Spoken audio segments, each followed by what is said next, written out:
water soluble vitamins are readily absorbed and are not stored in the body, thus taken in excess amount, then the body requirement are excreted and their toxic effect are rarely known.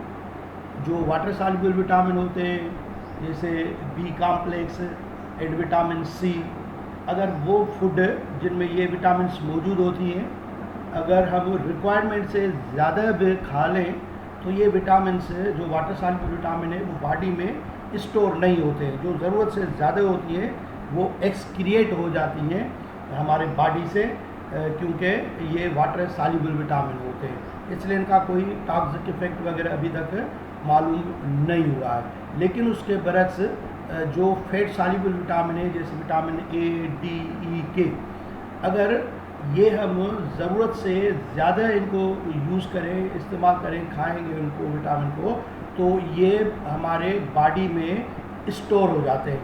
और body के किस part में ये store होते हैं? Mainly in the liver, hence need not to be taken daily. ये एक मरतबा NTS वालों ने क्वेश्चन पूछा था कि fat soluble vitamins are stored mainly in the, option थे लिवर, मसल्स, ETC ऐसे करके क्वेश्चन पूछा था। तो इम्पॉर्टेंट ये नोट कर लें कि fat soluble vitamins are stored body के किस हिस्से में? That is the liver.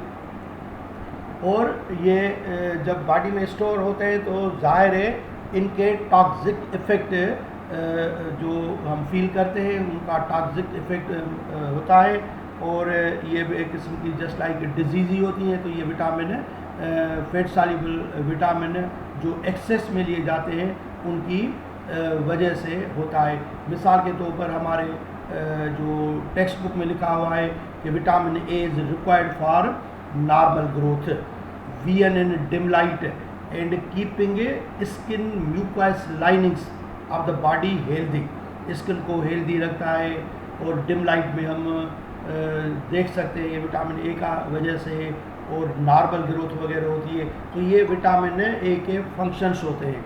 और विटामिन ए जो है वो डेली जो उसकी रिक्वायरमेंट होती है, जो रिकमेंडेड है, वो 1000 माइक्रोग्राम है। लेकिन अगर कोई ये vitamin A 7.5 milligram per day over a period of 20-30 days use करता रहे, उसको खाता रहे, the excess of vitamin A will cause an increase in cerebral spinal fluid pressure. जो स्पाइनल फ्लूइड है उसके ऊपर प्रेशर बढ़ता है, नतीजे में हेडेक्स होता है, इरिटेबिलिटी होती है। इरिटेबिलिटी जिसे हम चिड़चिड़ापन कहते हैं, जो टेंशन होती है, जो वगैरह, ये प्रेशर वगैरह बढ़ जाता है, ब्लड प्रेशर। तो ये सारी इस विटामिन ए का एक्सेस में जो यूज़ करते हैं उसकी वजह से होता है। इसी तरीके से विटामिन डी जो है तो उनके में टॉक्सिक इफेक्ट होते हैं। अगर एक्सेस में लिया जाए, कैल्शिफिकेशन वगैरह होती है, तो इनकी कमी भी नुकसानकार है, और अगर वो ज़्यादा लिए जाए तब भी नुकसानकार होते हैं। अब हम बात करेंगे mineral intakes. Mineral are the nutrients that exist in the body. Minerals are the inorganic elements present in diet. Their role in diet is equally important for maintenance, building and rebuilding of the tissues, like other nutrients such as carbohydrate, fat or protein. तो mineral का वही काम है जो important उनकी इतनी है body में जितनी दूसरे न्यूट्रिएंट्स की है, जैसे कार्बोहाइड्रेट और प्रोटीन है, वो तो कैलोरीज प्रोवाइड करते हैं। कार्बोहाइड्रेट एंड फैट या प्रोटीन कैलोरीज प्रोवाइड करते हैं, तो मिनरल कैलोरीज प्रोवाइड नहीं करते, लेकिन उनका जो पार्ट है हमारे बॉडी में उनकी भी इतनी ही इम्पॉर्टेंस है, क्योंकि ये हमारे बॉडी में maintenance, building and rebuilding of tissues करते हैं। इसलिए ये हमारे बॉडी में इनका होना भी ज़रूरी है। और वो कौन से मिनरल हैं, उनमें कौन से एलिमेंट होते हैं?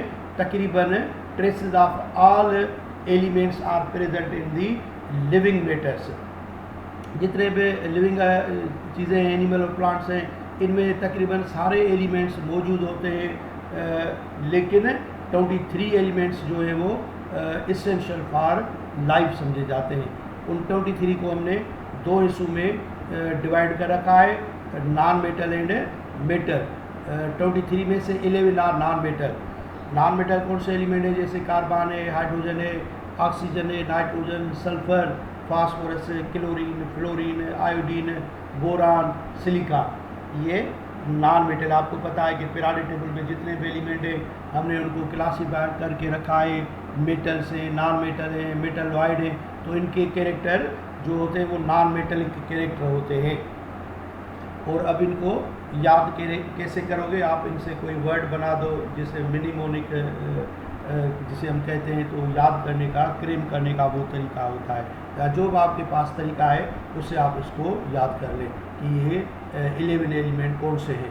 इसी तरीके से 12 एलिमेंट जो है वो मेटल से, कैल्शियम है, सोडियम है, पोटेशियम है, magnesium, iron, copper, zinc, cobalt, aluminium, निकल, मॉलिब्डेनम एंड सेलेनियम। ये जो है वो मेटल्स में इनको हम शामिल करते हैं। कुछ एलिमेंट ऐसे हैं जिनको हम कहते हैं कि ये यूनिवर्सल इम्पॉर्टेंस रखते हैं, माना हर स्पेशीज में ये मौजूद होते हैं।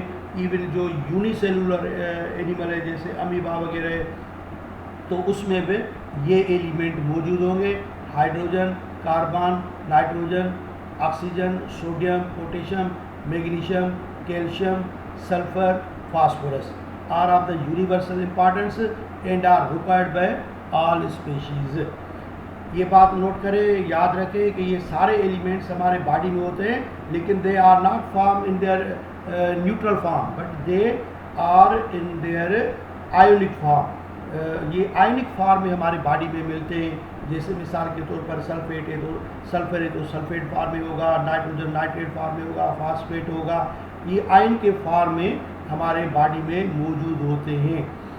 तो और हर किसी का अपना अपना काम होता है।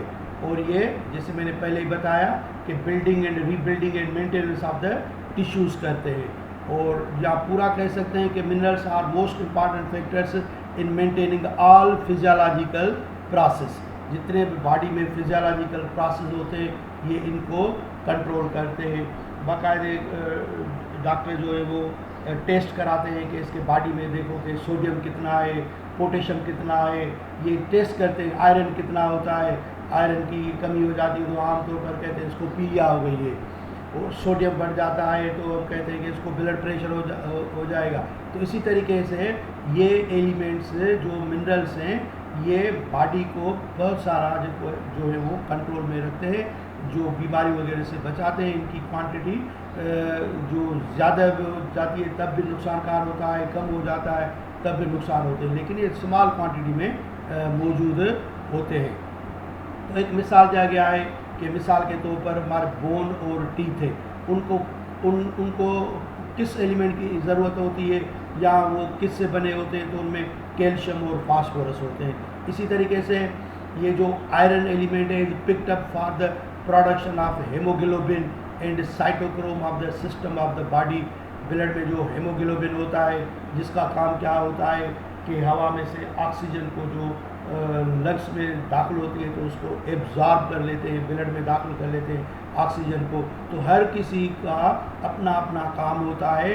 ज़ाहिर है ये जब हम बायोकेमिस्ट्री बाकायदे पढ़ी जाती है, जैसे मेडिकल कॉलेज में भी इसमें 2 साल बायोकेमिस्ट्री पढ़ाई जाती है, तो वो वहाँ पर वो डिटेल में पढ़ाया जाता है। इसी तरीके से iodine is needed in thyroxine. Thyroxine क्या है? The hormone of thyroid gland. तो ये एक मिसाल दिया गया है कि कैल्शियम फास्फोरस किस काम आएगा, आयरन किस काम आएगा, आयोडीन। तो इसी तरीके से दूसरे एलिमेंट का आप अपना अपना फंक्शन है जो डिटेल में पढ़ सकते हैं। ज़ाहिर इधर हमारी जो है वो सिलेबस में नहीं है, तो हमने सिर्फ उनकी इंट्रोडक्शन ही बताई है।